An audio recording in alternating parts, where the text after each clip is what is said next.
America और Iran के बीच में जो बड़ी लड़ाई चल रही थी, अब वो खत्म होती नजर आ रही है। तो हाँ, जिस तरह से अभी ट्रंप ने ये बात कही है, उन्होंने लगभग ये कंफर्म कर दिया है कि ये लड़ाई जो है अब खत्म होने जा रही है। और इसके नाते ही इस समय शाम को, जबकि दिन के दौरान बाजारों में, दुनिया भर की बाजारों में गिरावट हो रही थी, लेकिन शाम को दुनिया भर की बाजारों में बहुत बड़ी तेजी हो रही है। हम इस वीडियो में हर एक पहलू को रखेंगे सामने कि क्या फर्क दिख रहा है, आने वाले वक्त में किस तरह के इंपॉर्टेंट मूवमेंट देखने को मिल सकते हैं, किस तरह के लेवल्स काम करते हुए दिखाई पड़ेंगे, हर एक चीज के ऊपर चर्चा करेंगे। लेकिन अगर आप चैनल पे पहली बार हैं तो सब्सक्राइब जरूर कीजिएगा। नमस्कार, मेरा नाम है अतुल वर्मा।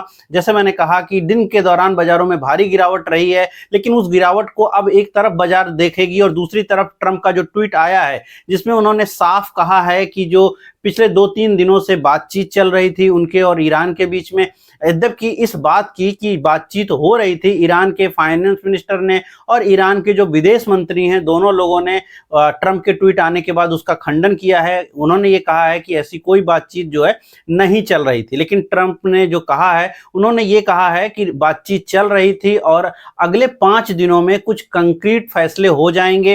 एक डील की संभावनाएं व्यक्त की गई हैं कि कुछ आने वाले वक्त में डील हो सकती है कि ये वॉर कैसे खत्म हो जाएगी। और साथ में 5 दिनों के लिए उन्होंने कहा यह है कि अब जो ईरान के पावर प्लांट्स हैं, जो ईरान के एनर्जी प्लांट्स हैं, उनके ऊपर जो है अटैक नहीं होंगे। तो जिस तरह से जो क्रूड के स्टोरेज फैसिलिटीज के ऊपर अटैक हो रहे थे, इवन न्यूक्लियर फैसिलिटीज के ऊपर अटैक हुए थे ईरान में, उन सभी में कमी देखनी है। यूं कहिए वो नहीं होंगे। और जो पावर प्लांट है, अगर आपको पता हो, आज सुबह के समय ईरान में, जब भारत में सुबह था तो ईरान में अटैक हुआ और वहां पर जो पावर प्लांट है उनका पूरी तरह से डिस्ट्रॉय हुआ तेहरान में। और दिन के दौरान आज वहां भारी पावर कट था, मतलब लाइट ही नहीं थी।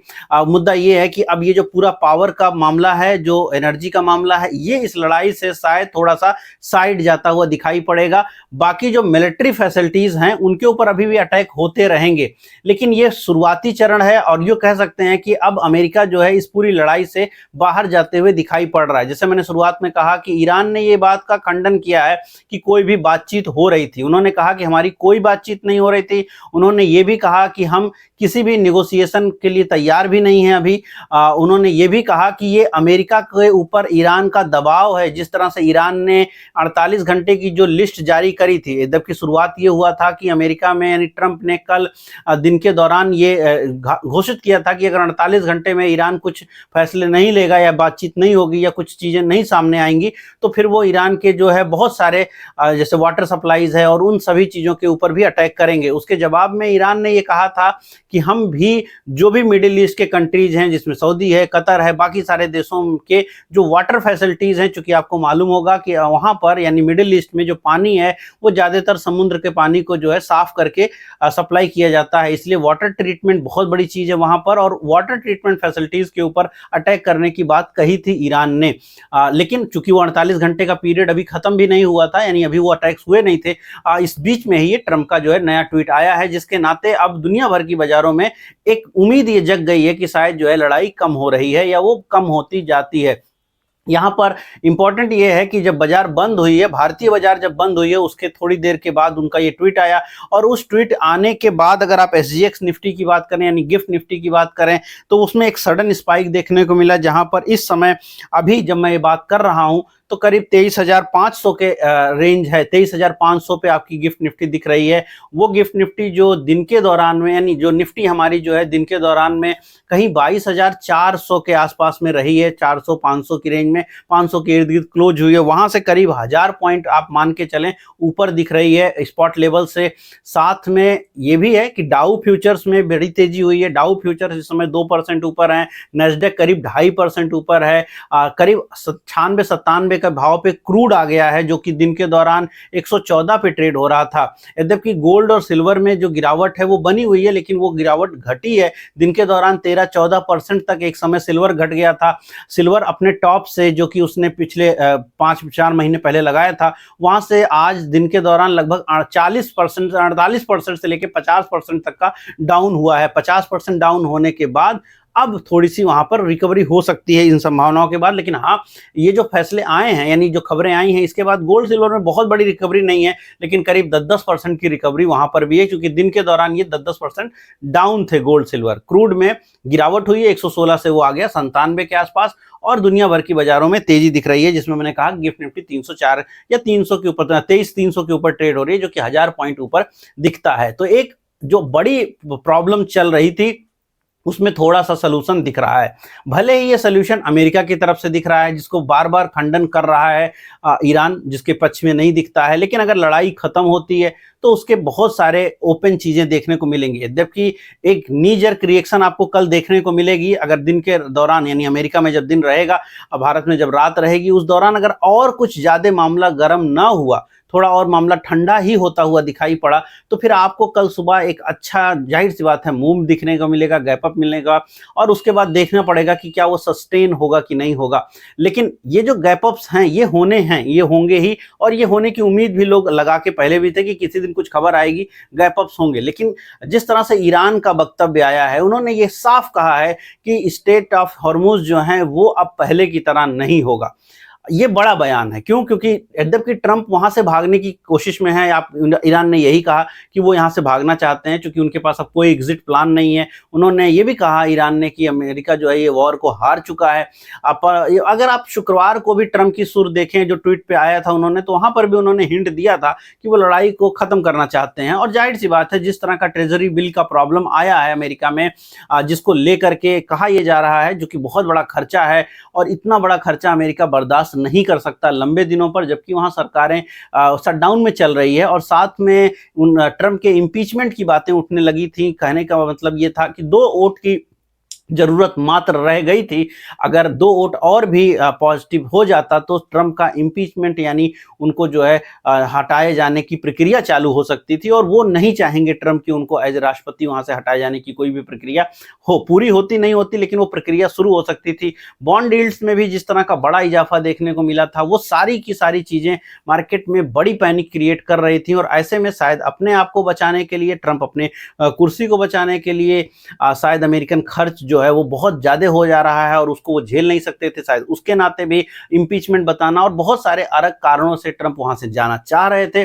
पिछले 1-2 दिन से लग रहा था, और फाइनली अब ये बात लग रही है। और 5 दिन का ये वक्त जो है बहुत वक्त है, जिसमें हो सकता है थोड़ी निगोशिएशन भी हो, और कहीं ना कहीं मार्केट जो है इस सब चीजों को अच्छा लेगा। और लड़ाई खत्म हो तो बहुत ही अच्छी बात है। लड़ाई खत्म होने के बाद थोड़ी सी बेहतर देखने को मिल सकता है। एक इत्तिफाक आप कह सकते हैं कि जब हमारे मोदी जी गए थे इजराइल, वहां से आने के बाद लड़ाई शुरू हुई थी, और मोदी जी आज संसद में जब बोले इस बारे में, इस लड़ाई के बारे में, और उसके थोड़ी देर बाद ये जो लड़ाई खत्म होने की शुरुआत हुई है। तो ये इत्तिफाक है, उम्मीद आप यही रखें। लेकिन अल्टीमेटली प्रॉब्लम्स बनी रहेंगी, क्योंकि जैसे मैंने कहा कि स्टेट ऑफ हॉर्मुज को लेकर के जो बयान आया है ईरान का, वो साफ बताता है कि अब वो उस ढंग से उसको ओपन नहीं होने देंगे। यानी पॉसिबल है कि वहां वो चार्जेस लें, क्योंकि ये जो, अगर लड़ाई, समझिएगा, कभी भी लड़ाई जब खत्म होती है तो जो देश लड़ाई को शुरुआत करता है उसको एक पेनल्टी लग सकती है या देनी पड़ जाती है। बहुत बार ऐसा हुआ भी है। अब यहाँ पर ईरान बहुत बड़े अमाउंट की डिमांड कर सकता है अमेरिका से, जो कि अमेरिका देने की स्थिति में ना हो, या वो देना ना चाहे, क्योंकि अगर वो देगा तो जाहिर सी बात है हार स्वीकार करनी पड़ेगी। ऐसे में जो डील है, हो सकता है ये हो जाए कि जो स्टेट ऑफ हॉर्मुज है वहां से गुजरने वाले जहाजों के ऊपर कोई चार्ज लगा दे, जिसका अमेरिका विरोध ना करे या उसको एक्सेप्ट कर ले, और फिर दुनिया भर के जो तेल टैंकर्स वहां से गुजरेंगे, जो कार्गो टैंकर्स वहां से गुजरेंगे, उनको एक सर्टेन अमाउंट पे करना पड़ जाए उस पासिंग करने के लिए। और उसका मेन फायदा होगा कि जो ये वॉर की लड़ाई, जो लड़ाई के नाते जो खर्चा हुआ, जिसमें दुनिया भर की टूट हुई है ईरान में, उसको वो उससे कंपनसेट कर सकते हैं। एक चीज ये हो सकता है। दूसरी बड़ी बात ये है कि अब ये मिडिल ईस्ट की जो राजनीति है वो पूरी तरह से बदल गई, क्योंकि अगर ट्रंप वहां से जा रहे हैं तो साफ बात ये है कि अमेरिका उस ढंग से, जिस ढंग से उम्मीद ये थी कि मिडिल ईस्ट को प्रोटेक्ट कर सकता है, जिस ढंग से दुबई या बाकी जगहों पर, इसी नाते उसको जो है सेफ हेवन कहा गया, एक ऐसा स्वर्ग जो सेफ है। लेकिन अब वो स्वर्ग सेफ नहीं है, ये सबको समझ में आ गया। बहुत सारी मिसाइलें मारी गई, बहुत सारे ड्रोन गए, और अल्टीमेटली अमेरिका वहां से बैकफुट पे जाता हुआ दिखेगा। तो जो पूरा मिडिल ईस्ट की राजनीति है वो ईरान के इर्द गिर्द में घूमने लग जाएगी, या ये कह सकते हैं कि ईरान का जो दबदबा है वहां पर कहीं गुना बढ़ता हुआ दिखाई पड़ेगा। उसके नाते जितना भी मिडिल ईस्ट है वो रक्षा के लिए और नए पार्टनर्स की तरफ जाएगा। उसके लिए ये भी संभव है कि जो वैल्यू मिला करती थी दुबई जैसे क्षेत्र को, वो उनको आगे ना मिले। तो बहुत सारे परमुटेशन कॉम्बिनेशन अब क्रिएट होंगे और बहुत सारे अलग अलग चीजें देखने को मिलेगी कि उसके हिसाब से अलग अलग जो राजनीतिक संबंध बनेंगे, नए व्यापारिक संबंध बनेंगे। इस पूरे की पूरे लड़ाई के दौरान जो बड़ा बेनिफिट हुआ है रूस को हुआ है। रूस का जो तेल है वो ओपन हो गया, सभी की खरीद के लिए ओपन हो चुका है। ईरान के तेल को भी परसों उन्होंने ओपन कर दिया अमेरिका ने कि ईरान का कोई भी व्यक्ति तेल खरीद सकता है। क्या भारत जैसे देशों के पास बहुत बड़ी अपॉर्चुनिटी आ गई है कि वो भले ही, चूंकि भारत की ट्रेड डील भी अभी नहीं हुई है, क्या भारत वापस से ईरान से तेल खरीदने लगेगा? क्योंकि ईरान के तेल खरीद में भारत को बेहद लाभ होता है, क्योंकि जब हम अमेरिका से कोई तेल मंगाते हैं तो करीब करीब हमको जो है 60 दिन का समय लगता है, और जो खर्चा करीब 14-15 डॉलर पर टन का खर्चा आता है जो आप ईरान से जब मंगाते हैं, वो खर्चा 88 डॉलर पर टन के एवरेज में चला जाता है, जो कि कई गुना ज्यादा हो जाता है जब आप अमेरिका से मंगाते हैं। तो अब ये सारी चीजों के बाद रूस का तेल दुनिया के लिए ओपन है, अमेरिका का तेल महंगा है, और ईरान का जो तेल है वो भारत के लिए सेफ रहेगा। तो क्या भारत की कंपनियां इस तरफ वापस से रुख करेंगी? क्या वापस से ट्रंप इस तरह से थ्रेटन करेंगे कि हम टैरिफ लगा देंगे या नहीं लगाएंगे? क्योंकि अब टैरिफ लगाने वाली बात भी पीछे जा सकती है, क्योंकि पॉसिबल है ना, क्योंकि आप टैरिफ लगाएंगे, वो बोलेगा हम आपके जहाज को फिर रोक देंगे। अब अगर हम रोक देंगे तो फिर आप टैरिफ हटाओ। तो अब टैरिफ जो वॉर चल रहा था शायद ईरान वॉर के बाद एक नए पहलू की तरफ बढ़ेगा, बहुत सारे नए कॉम्बिनेशन क्रिएट होंगे। तो ये ठीक है, जैसे मैंने कहा कि बाजारों में एक उछाल आपको शुरुआत में देखने को मिलेगा, लेकिन उसके बाद जिस तरह की डील्स लोग अब ईरान के साथ कर पाएंगे आने वाले वक्त में, वो भी बहुत ज्यादा फर्क डालेगा इकोनॉमी के ऊपर, वो भी बहुत ज्यादा फर्क डालेगा शेयर बाजार के ऊपर भी। उस देश के शेयर बाजारों के ऊपर ज्यादा इंपैक्ट होंगे जो जिनके भी संबंध ईरान से बेहतर ना हो पाए या तेल को लेकर के। भारत जैसे देशों के पास शायद यहां पर बड़ी अपॉर्चुनिटी भी देखने को मिलेगी। खैर, अगर बाजार की तरफ सोचे तो बाजार के लिए तो बहुत अच्छी बात है, मार्केट ऊपर जाएगी, कंसोलिडेट एंड देन अगेन ऊपर जानी चाहिए। उम्मीद ये रखें कि अगर ये गैप अप आपको मिलता है तो उसके बाद एक सस्टेनेबिलिटी देखने को मिले। थोड़ी जल्दी ना करें, क्योंकि मूड स्विंग होता है ट्रंप को। शुक्रवार का मूड स्विंग कुछ और था, शनिवार को बोले हम वहां ट्रूप भेज देंगे, फिर बोले नहीं नहीं अभी तो डील हो गया, फाइनल में मामला खत्म हो गया। 5 दिन के अंदर कई बार मूड स्विंग हो सकते हैं, कई बार नए ट्वीट आ सकते हैं, और उन नए ट्वीट का अलग वैल्यू निकल सकता है। मुद्दा ये है कि कब वो क्या ट्वीट करेंगे, इसके आधार पर चीजें हो रही हैं। तो अगर वो कोई नया ट्वीट 5 दिन में उल्टा पलटा कर दिए तो फिर ये सारी कहानी चेंज हो जाएगी। अब अगर उन्होंने कुछ नहीं किया और वो सच में डील की तरफ बढ़े और सच में ईरान के साथ बात हो गई और सच में ये लड़ाई खत्म हो गई, जिसकी शुरुआत तो दिखाई पड़ती है, जिसकी संभावनाएं तो दिखाई पड़ती हैं, तो अगर ऐसा सब कुछ हो गया तो बाजारों के लिए थोड़ा बेहतरी हो जाएगी। लेकिन ये मान लेना कि मार्केट 24,400 जो कि आज का रेट था वहां से सीधे ही बाजार पहुंच जाएगी 26,400, ऐसा नहीं होगा। मार्केट कंसोलिडेट करेगी, मार्केट हर एक पहलू को देखेगी। जैसे भारत ट्रेड डील की बात आई थी फरवरी महीने में और एकाएक मार्केट ऊपर खुली थी, और उसके बाद फिर वो पूरा का पूरा मार्केट धीरे धीरे नीचे गई, फिर लड़ाई चालू हुई, फिर हम नीचे आ गए। तो यही सेम चीज होती है, वापस से आप गैप अप करोगे, कंसोलिडेट करोगे, 2 दिन कुछ और बढ़ोगे, कहीं ना कहीं रेजिस्टेंस निकालने की कोशिश करोगे। अभी फिलहाल इसका बात करने का लॉजिक नहीं है कि रेजिस्टेंस कहाँ बनेगा, पॉसिबल है जो बिल्कुल नियर टर्म रेजिस्टेंस है वो आपका 23,800 के आसपास में है, 23,500 23,400 पे आप दिख रहे हैं अभी। तो 23,800 एक बड़ा रेजिस्टेंस रहेगा, 24,000 रेजिस्टेंस रहेगा, बट वो धीरे धीरे करके वो निकलेंगे। उस पूरे पीरियड में मार्केट में जिगजैग मूवमेंट देखने को मिलेगा। कल मार्केट के लिए काफी बड़ा दिन होगा, क्योंकि कल एक्सपायरी का दिन भी है, तो वो एक अलग चीज है, बट उसकी बात सेपरेट वीडियो में करूंगा।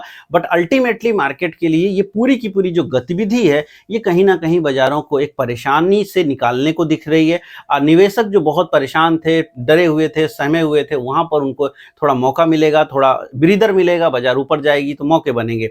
हाँ, ये जरूर है कि खरीद करने की जो जल्दबाजी है शायद अभी इतनी जल्दी नहीं करना चाहिए, क्योंकि एक बार ये डील हो जाए, क्योंकि पॉसिबल है कि 5 दिन में मूड बदल जाए, डील ना हो पाए, फिर से लड़ाई शुरू हो जाए, फिर से कुछ हमले हो जाएं, फिर से मार्केट थोड़ी परेशान हो जाए, क्योंकि एक पक्ष तो बिल्कुल डिनायल में है कि हमें नहीं करना है, और वो ये दिखाने की भी कोशिश करेगा कि भाई हम नहीं करेंगे क्योंकि हमको प्रभुत्व चाहिए, हमको मिडिल ईस्ट का प्रभुत्व दिखाना है। अब मिडिल ईस्ट का किंग हमको बनना है। हो सकता है वो किंग बनने की जो इच्छा है उसके नाते ईरान जो है काफ़ी लंबे समय तक इसके मामले में बहुत ज़्यादा यूँ कहिए खड़ा रहे और चाहे कि नहीं इतनी जल्दी सब चीज़ें सॉल्व ना हो और स्टेट ऑफ होर्मुज़ के ऊपर वो अपना बहुत बड़ा आधिपत्य दिखाने की कोशिश कर सकता है। इज़राइल बहुत कुछ नहीं करने की स्थिति में दिखता है क्योंकि ये पूरी लड़ाई इज़राइल में बैकफुट पे रहा, अमेरिका लड़ा है और अब अमेरिका जाते ही इज़राइल की भूमिका जो है वहाँ पर कमज़ोर होती दिखाई पड़ेगी। तो वो भी एक बड़ा कारण रहेगा। तो अल्टीमेटली इसके बहुत सारे चीज़ें आपको देखने को मिलेंगी आने वाले वक़्त में, मगर ये अच्छा है कि बाज़ारों में थोड़ी-सी उछाल आपको देखने को मिलेगी और उम्मीद रखें कि ये लड़ाई अब जो है द एंड की तरफ बढ़ रही है और इसका लाभ जो है निवेशक के रूप में आपको ज़रूर मिलेगा। एटलीस्ट पोर्टफोलियोज़ ऊपर आने दीजिए और देन देखिए कि फिर मौके कहाँ बनेंगे, उसके अकॉर्डिंगली फिर आपको बाई की अपॉर्चुनिटीज़ भी मिलेंगी। ज़ाहिर-सी बात है इन सारी चीज़ों में आपको चार्ट्स यूज़ करना चाहिए क्योंकि उसके बगैर आप निवेश ना करें। कोशिश करें कि उसका यूज़ करके ही स्टॉक्स लें। तो जिन स्टॉक्स में ब्रेकआउट्स हो रहे हैं या हुए हैं, वहाँ पर फोकस करें और ऐसे स्टॉक जो मिडिल ईस्ट की प्रॉब्लम के नाते भारी रूप से गिर गए थे, वहाँ पर भी आपको अपॉर्चुनिटी मिलेगी क्योंकि वो चीज़ें जैसे एल&टी जैसे स्टॉक जो जिनका कोई टेंडर खत्म नहीं हो गया, लेकिन चूंकि लड़ाई हो रही थी तो टेंडर नहीं चल रहा था। अब जब टूट-फूट और ज़्यादा हुई है तो उनके टेंडर्स और बढ़ सकते हैं। तो कुछ उस तरह के लॉजिकल स्टॉक्स जो जिनके लिए ये लड़ाई का रुकना बहुत बेहतर हो सकता है, तो वहाँ पर आपको फोकस करने का ज़्यादा फायदा मिल सकता है। उम्मीद कर रहा हूँ वीडियो पसंद आई होगी। पसंद आई तो लाइक, शेयर, कमेंट जरूर कीजिएगा। मैं मिलूंगा कल नए वीडियो में। इस वीडियो में इतना ही। धन्यवाद।